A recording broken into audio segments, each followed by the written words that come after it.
Hello दोस्तों, राधे राधे। आप सभी को मुस्कान प्रतापगढ़ी के चैनल में सभी का स्वागत है। याद हो तो बहुत गाना भूल रहे हैं क्योंकि हम सो गए थे, तो हमें याद नहीं, गाना भूल चुके हैं। तो चलिए फिर से कोशिश करते हैं। एक राहों बार तो चलिए देखिए बनता है कि नहीं। तो प्लीज दोस्तों आप लोग सपोर्ट करिएगा। गाना सुनाते थे हाथी देवी गीत पसरा। तो चलिए चलते हैं गाने की तरफ।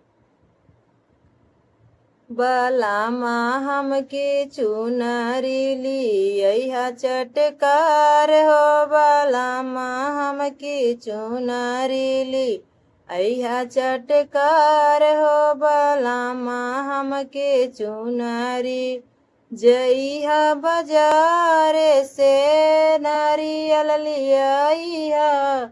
जइहा बाजार से नारियल लिया।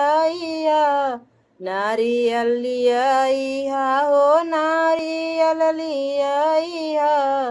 नारियल फोड़ल जाई नारियल फोड़ल जाई।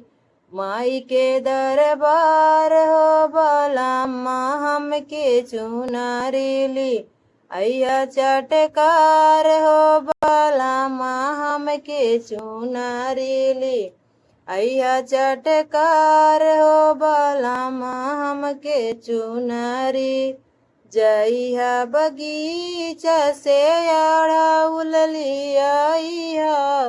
जइहा बगीचा से अड़हुल लिया। अड़हुल लिया हो अड़हुल लिया। गजरा चढ़ावल जाई गजरा पहिरावल जाई। माई के लाल लाल हो। बलामा हमके चुनरी ली अया चटकार हो। बलामा हमके चुनरी ली अया चटकार हो। बलामा हमके चुनरी जइहा बाजार से चुनरी लिया। जइहा बाजार से चुनरी लिया। चुनरी लिया हो चुनरी लिया। चुनरी चढ़ावल जाई चुनरी चढ़ावल जाई।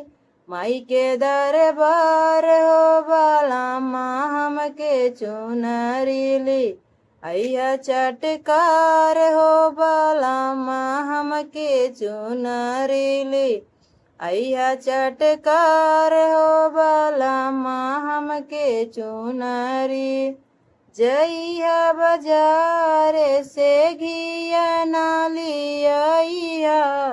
जइहा बाजार से घिया लिया। घिया लिया हो घिया दुभलैया।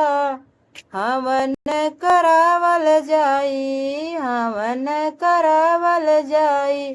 माई के दरबार हो। बलामा हमके चुनरी ली अया चटकार हो। बलामा हमके चुनरी ली अया चटकार हो। बलामा हमके चुनरी। दोस्तों चलिए मिलता है अगले वीडियो में। तक के लिए राधे राधे। जय श्री राम सभी को।